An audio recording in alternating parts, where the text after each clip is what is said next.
आपको भी lip vitiligo हो रहा है तो ये वीडियो आप अच्छे से सुनिएगा, पूरी सुनिएगा, ताकि आप इसके बारे में कुछ समझ पाएँ और इसको यहीं रोक पाएँ। सो लिप विटिलिगो कई तरीके से हो सकता है। नंबर 1 आपको तरीका पता ही है कि ऑटोइम्यून बीमारी होता है, जब आपका सफ़ेद दाग ऑटोइम्यून डिसीज़ की वजह से हो रहा है और वो आपके लिप को ही टारगेट कर रहा है और फिंगर टिप्स को टारगेट कर रहा है, और इम्यूनिटी इतनी हाइपर एक्टिवली काम कर रही है कि वो मिस्टेकनली खुद को अटैक कर रही है, मेलेनिन कम बना रही है, मेलानोसाइट्स कम काम कर रहे हैं, तो जो टारगेटेड आपका एरिया है वो लिप और फिंगर टिप है। तो ये हो गया ऑटोइम्यून डिसीज, जो जनरल विटिलिगो, जिसको हम जनरलाइज विटिलिगो भी बोल देते हैं, बट जो एरिया अफेक्ट हो रहा है वो सिर्फ लिप हो रहा है या फिंगर टिप्स हो रहे हैं। Well, number 2 chemical induced vitiligo हो सकता है। अब केमिकल इंड्यूस कैसे? जितने भी आप इनटेक करते हैं, टोबैको, स्मोकिंग कर रहे हैं या कोई ऐसी चीज़ खा रहे हैं जिसमें टॉक्सिन्स हैं, जैसे टोबैको में, स्मोकिंग में, अल्कोहल में बहुत टॉक्सिन्स हैं, और उसका आप फ्रीक्वेंट सेवन कर रहे हैं, बहुत ज़्यादा क्वांटिटी में सेवन कर रहे हैं, तो उसमें जो केमिकल्स हैं कई बार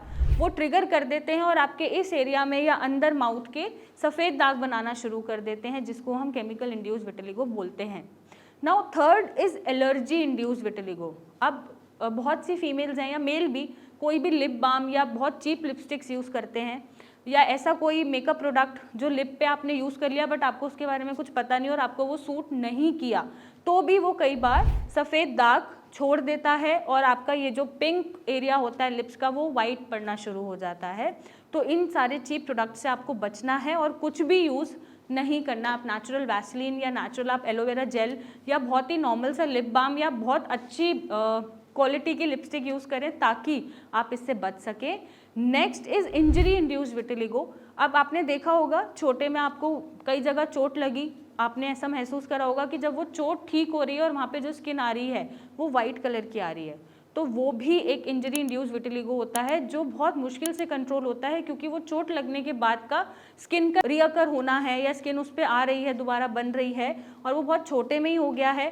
तो उससे जब हमारा सफ़ेद दाग बनना शुरू होता है उसको हम इंजरी इंड्यूस्ड विटिलिगो बोलते हैं। नेक्स्ट एक होता है वायरल इंड्यूस्ड विटिलिगो। इसमें जैसे आपको लेट सपोज वायरल इन्फेक्शन हुआ, जैसे हर्पीज़ का इन्फेक्शन हुआ, तो जो हर्पीज़ में इन्फेक्शन होता है उसमें लिप के आसपास की जो स्किन है या ये जो मैं मार्क कर रही हूँ ये इफेक्टेड होता है। जब ये ठीक होने लगता है और जब ये कलर छोड़ता है या इसके ऊपर स्किन आती है तो ये सफ़ेद शुरू हो जाती है होनी, और इसकी वजह से भी वो लिप्स पे फैलती, क्योंकि लिप पे जो कलर होता है आपका वो लिप का नहीं होता, अंदर से नहीं आता, वो साइड की स्किन का आता है और वही स्प्रेड करता है। तो वो जब फैलना शुरू कर देता है ड्यू टू वायरल इन्फेक्शन या हर्पीज़ के इन्फेक्शन के बाद की जो रिकवरी होती है वो वाइट होनी शुरू हो जाती है, तब भी आपको लिप विटिलिगो शुरू हो जाता है। वेल, अगर आपको इनमें से कोई भी समस्या फील हो रही है या आप सोच रहे हैं कि हाँ इनमें से कोई एक विटिलिगो मुझे हो रहा है, तो आप आज ही इसको कंट्रोल कर सकते हैं, प्रिवेंशन इसको दे सकते हैं। कैसे? सबसे पहले तो अपना डाइट आपको रिफॉर्म करना है। डाइट आपका ऐसा होना चाहिए जिसमें बहुत ज़्यादा प्रोसेस्ड फूड, बाहर का खाना, मीट या फिर फ्रोज़न फूड या एनिमल प्रोटीन बहुत ज़्यादा ना हो। आप चाहें तो मिल्क और डेयरी प्रोडक्ट्स कम कर सकते हैं, बट येस दूध कभी कभार अगर आप इंटॉलरेंस नहीं है, आपको मिल्क इंटॉलरेंस नहीं है, तो आप मिल्क इनटेक कर सकते हैं, सोया मिल्क ले सकते हैं, आलमंड मिल्क ले सकते हैं, और डेयरी प्रोडक्ट्स बहुत ज़्यादा आप नहीं खाएंगे। नॉट बिकॉज कि वो सफ़ेद है और आपको सफ़ेद दाग हो रहा है, ये मिथ है, ये कम्प्लीटली रॉन्ग है, आप इस पर मत जाइएगा। सिर्फ इसलिए क्योंकि हेवी टू डाइजेस्ट होते हैं, जो वो फैट होता है उनमें वो आपके लिवर का काम बढ़ा देता है, जिसकी वजह से आपकी गट हेल्थ खराब होती है, और हम मना करते हैं इनडायरेक्टली कि आप मत खाइए ताकि आपको कोई गट रिलेटेड इश्यूज़ ना आए और आपका लिवर सपोर्ट कर सके ऑटोइम्यून बीमारी को ठीक करने के लिए। Number 3, vitamin D, haemoglobin, B12 अगर आपकी बॉडी में कम है तो आप सप्लीमेंटेशन से उसको पूरा करेंगे। नंबर 4, अल्कोहल, स्मोकिंग, टोबैको जो आप ले रहे हैं या कर रहे हैं उसको आप जितना हो सके रोक दीजिए या बिल्कुल ही मत कीजिए, ताकि आपका विटिलिगो यहीं पे कंट्रोल हो जाए और यहीं पे ठीक हो सके। And number 5 is